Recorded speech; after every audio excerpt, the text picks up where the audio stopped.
नमस्कार मित्रों, मैं शिव कुमार एक बार फिर से आपका हार्दिक स्वागत करता हूँ स्मार्ट क्लासेस में। तो जैसा कि विश्व में चल रहा है, जिस तरह से राजनीति अपनी करवट बदल रही है, तो उसी का एक उदाहरण जो कि रूस में हुआ है उसके बारे में मैं चर्चा करना चाहता हूँ।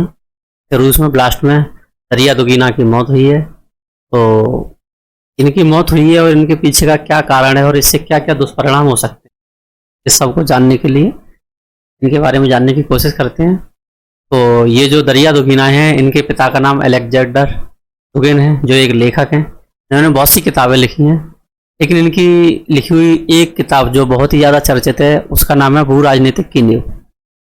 इस किताब में इन्होंने रसिया के विस्तार के बारे में बताया है कि रसिया कैसे विस्तार करेगा, कौन कौन देश रसिया का किस रूप में सहायता करेंगे, कौन देश रसिया को सपोर्ट करेगा, कौन देश इसके खिलाफ जाएगा। तो इस सब के बारे में इन्होंने बताया है। ये किताब इतनी इम्पोर्टेंट है कि इस पुस्तक को दुगिन द्वारा 1997 में प्रकाशन किया गया था। तब से इस पुस्तक को रूसी शैक्षणिक संस्थानों में पाठ्य पुस्तक के रूप में अपनाया गया है। इस पुस्तक में दुगिन ने भविष्य में रसिया कैसे विस्तार करेगा, इसमें भारत की क्या भूमिका होगी, चाइना का क्या रोल होगा, रसिया पहले किस पर आक्रमण करेगा, किस चीज़ को जरिया बना करके रसिया युद्ध जीत सकता है, इस सब को इसमें दर्शाया गया है।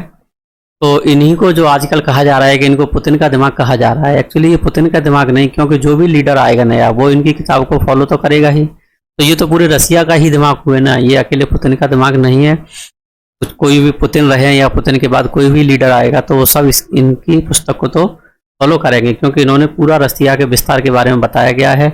इसमें ये तक लिखा था कि पहले रसिया यूक्रेन पे हमला करेगा, उसके बाद पोलैंड पे हमला करेगा, पोलैंड को भी इसी तरह कब्जा करेगा, उसके बाद फिर मंगोलिया है उसको भी कब्जा करेगा। हालांकि मंगोलिया और चाइना मंगोलिया को कब्जाने की कोशिश कर रहा है, लेकिन रसिया भी उसको कब्जाने की कोशिश करेगा। तो रसिया के सामने चाइना एक चुनौती बन के खड़ा हुआ है।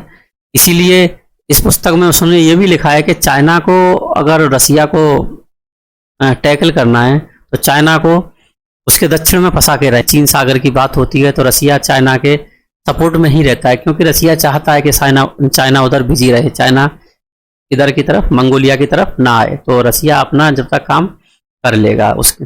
और इसमें चाइना के बारे में बताया है। इसी तरह से इस पुस्तक में इंडिया के बारे में बताया गया है। तो इस पुस्तक में इंडिया की कुछ अच्छी भूमिका नहीं दिखा रहा है। इंडिया को कह सकते हो कि आपके अगर किसी को अपना काम करवाना है तो उसे कुछ सपोर्ट की जरूरत होगी, तो ऐसे सिर्फ सपोर्टिव के रूप में ही इंडिया को माना है इसमें, और इंडिया की कोई बड़ी भूमिका दिखाई नहीं है। एक अच्छा जेस्चर नहीं दिखाया गया है इस पुस्तक में इंडिया के बारे में। वही है कि इंडिया क्या कर सकता है कि अगर इंडिया की रसिया को सपोर्ट मिलेगी तो हिंद महासागर तक में रसिया पहुंच बना सकता है। तो इंडिया एक बड़ा देश है एशिया के अंदर, बाकी तो सब छोटी छोटी कंट्री हैं। इंडिया है, चाइना है, रसिया, ये तीन ही बड़े देश हैं, बाकी तो छोटे छोटे हैं। लेकिन हर किसी का अपनी जो बाउंड्री है और जैसी वहाँ की शक्ति है, उस सब को ध्यान में रखते हुए ही उन्होंने इस पुस्तक को लिखा था। तो प्लानिंग तो इन्हीं को बम ब्लास्ट में मारने की थी, लेकिन इनकी बेटी इस ब्लास्ट में मारी गई है।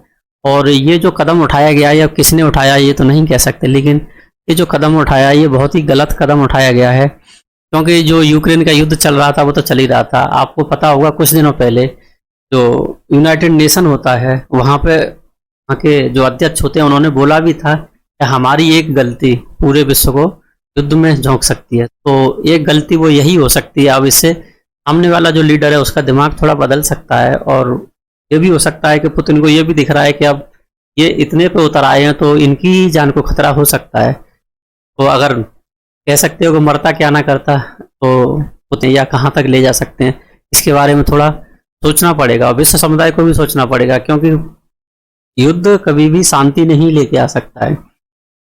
शांति युद्ध को खत्म कर सकती है। अगर आप बैठ करके बातचीत करोगे तो युद्ध समाप्त हो सकता है, लेकिन इस तरह की अगर घटनाएं होती रहेंगी तो इसका एक बहुत ही गलत मैसेज जाएगा दुनिया के अंदर। और कह नहीं सकते कि युद्ध किस करवट बदल सकता है। हो सकता है रसिया और आक्रामक हो जाए इस घटना के बाद में, ये भी हो सकता है, क्योंकि जो मारे गए हैं, अभी तो उनकी बेटी मारी गई है, हो सकता था कि अगर वो ही मारे जाते तो और ज़्यादा भी हो सकता था रसिया के अंदर, क्योंकि वो इन्हें अपना आदर्श मानते हैं। तो उनके आदर्श को अगर चोट पहुंचेगी तो वो उस चीज़ को देखेंगे नहीं, वो उसका बदला जरूर लेंगे। तो ये जो हुआ है ये अच्छा नहीं हुआ है। जो भी विश्व समुदाय है उसको इसके बारे में सोचना चाहिए कि युद्ध सिर्फ शांति से ही टाला जा सकता है।